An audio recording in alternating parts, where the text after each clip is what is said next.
Hey friends, this is part three of a short series of unexpected writing keys, and today I want to talk about the second of the three plot types I began to describe yesterday. This one is the man who learned better. In the last video, I described a plot analysis system that I call the three plots. It comes from Professor Jim Gunn when I was in school, graduate school at the University of Kansas back in the late 80s and early 90s.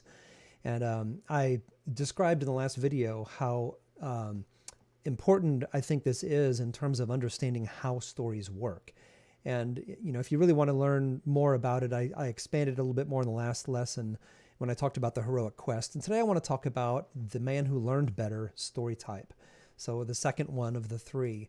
And this one is interesting. I teach it a lot from the book by Charles Dickens, A Christmas Carol. That's my favorite example to use, actually, because it's so clear. It's really hard to miss the story type as he unfolds it in that story. He even uses a really clear structure of being visited by the ghost of Marley and then the three spirits. The problem with using that as an example is that there's a danger in relying on extremes, and I will explain what that danger is. But first, I want to do a very short introduction reading from Captain's Courageous by Rudyard Kipling. Probably not on many people's reading lists, but this is a really well done Man Who Learned Better story.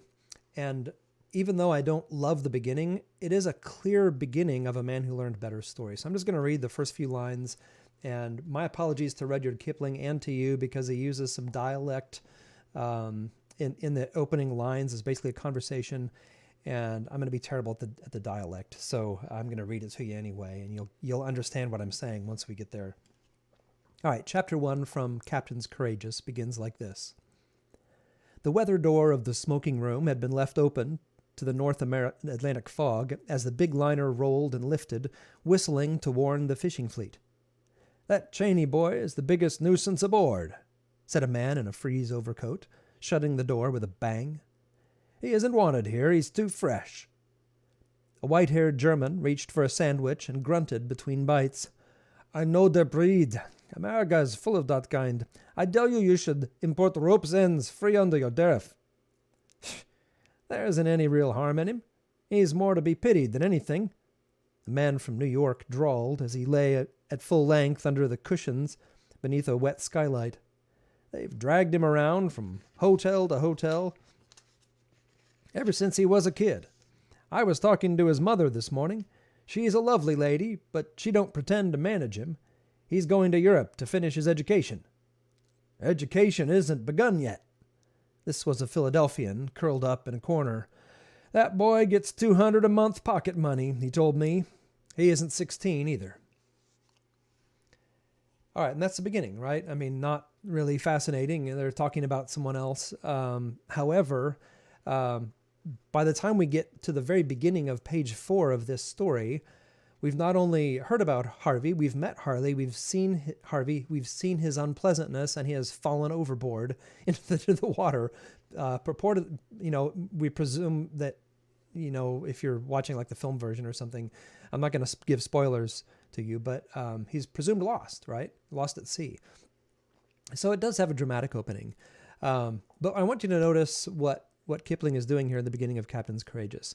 First, he's showing us the kind of pre-story state of the main character. Harvey is a spoiled brat, and everybody around him sees it except him.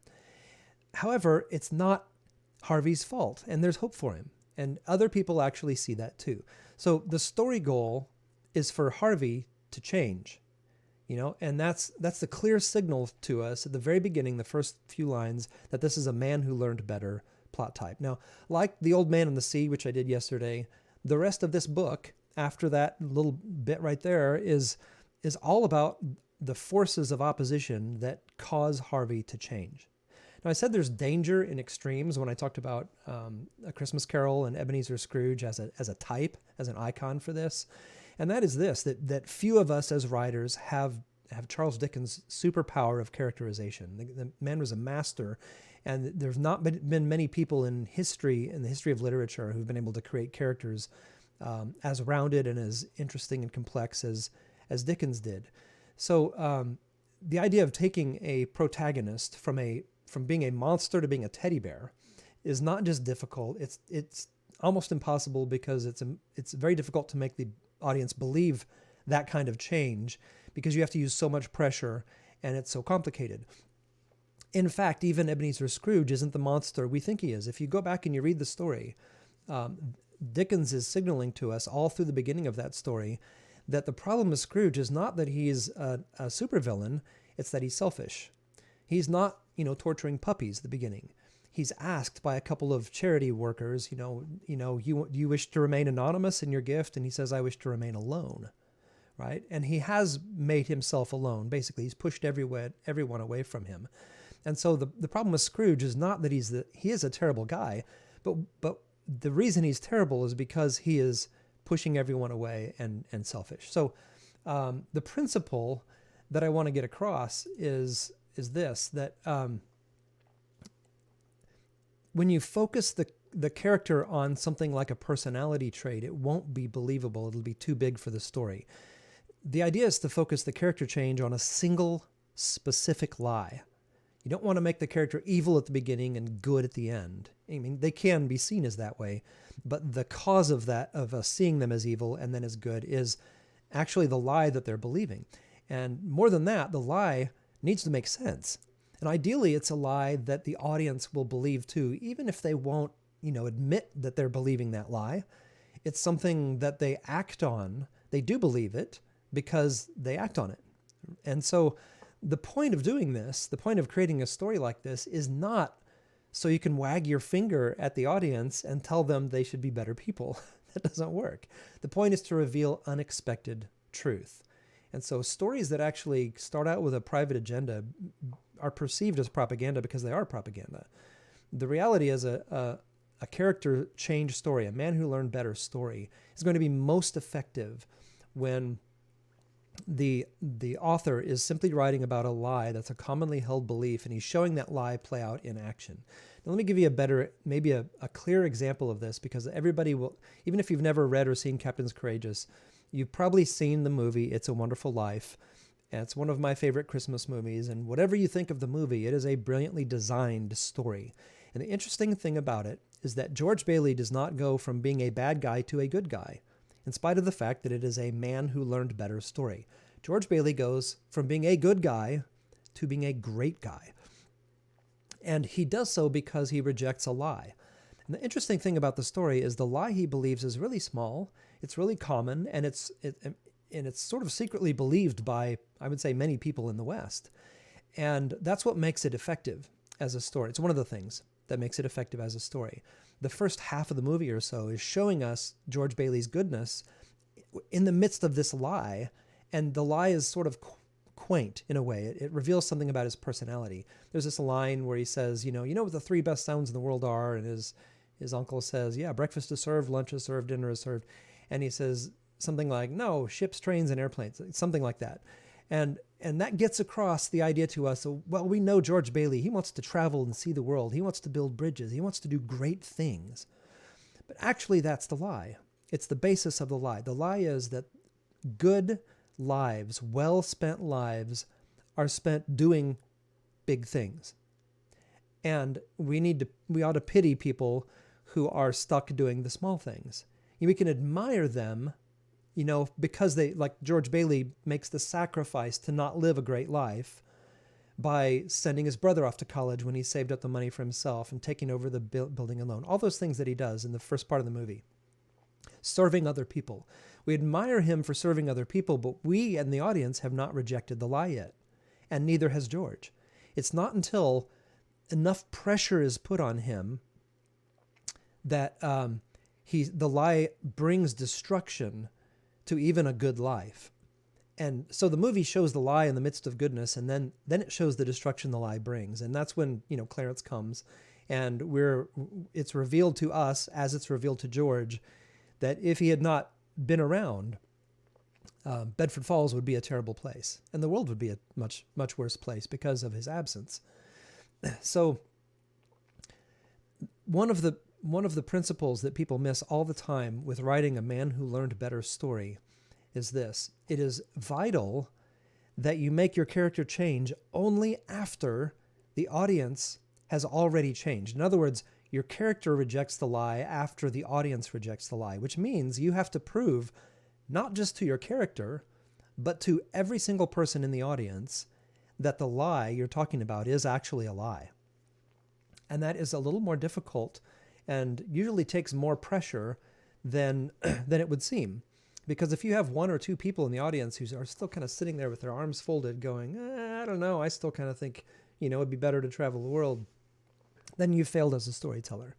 And the reason that Christmas Carol and It's a Wonderful Life endure is not because they're Christmas stories. It's because they do the character change arc so stinking well that by the time it gets to the point of change, then we're with them. And in It's a Wonderful Life, the story resolves, as A Man Who Learns Better story, around a simple moment when George stops believing the lie. And you know the moment if you've seen the film. It's when he's on the bridge after he's been punched in the face and he's bleeding. Bert, the cop, punches him and shoots at him. And he's standing on the bridge and he says, "Take me back, Clarence. I don't care what happens to me. I want to live again." And that's when the snow comes and his lip starts bleeding again, his lip starts bleeding again, and he finds Zuzu's petals and all of that. And notice, if you think about this, George Bailey's problems actually come back with his life, right? All of his problems come back, and he doesn't, because of his internal change and his rejection of the lie. That's why when he's running through the town, he says, I know I'm going to jail. Isn't it wonderful? He's actually seeing the world the way it really is, not the way he wanted to see it, because he's seeing clearly. So hopefully that makes sense. Now, in A Man Who Learned Better story, another way to say it is this: Men Who Learn Better stories are about transformation through repentance, which means going the other direction. And the tension in the story is going to dissolve when the lie is rejected. However, you have to have a sense of outward transformation. Having a right belief is not enough. This is not, it probably is a theological point. I'm not, that in the story, the character just believing the right thing and saying, okay, now I believe the right thing, is not enough for the story to feel like it resolves, right? We will feel it when we see the lie for what it is and when we see the transformation become tangible before us. So in It's a Wonderful Life, George Bailey must run home and face the consequences.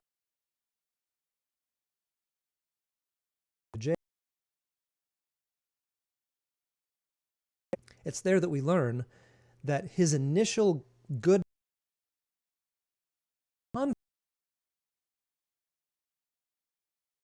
saving him and all the people that he has helped. That's useful to you as you work on your story. If you're putting a character change element in it, even if it's not A Man Who Learned Better story arc overall, even if you're using a character change subplot, try to make sure that you're addressing a small, specific lie and that you are giving enough evidence for the character to reject the lie that the audience will reject it first. So if you enjoyed this, hope you will check out my writing programs over at clearwaterpress.com. Next time I will talk about the boy meets girl story type. Thanks for watching.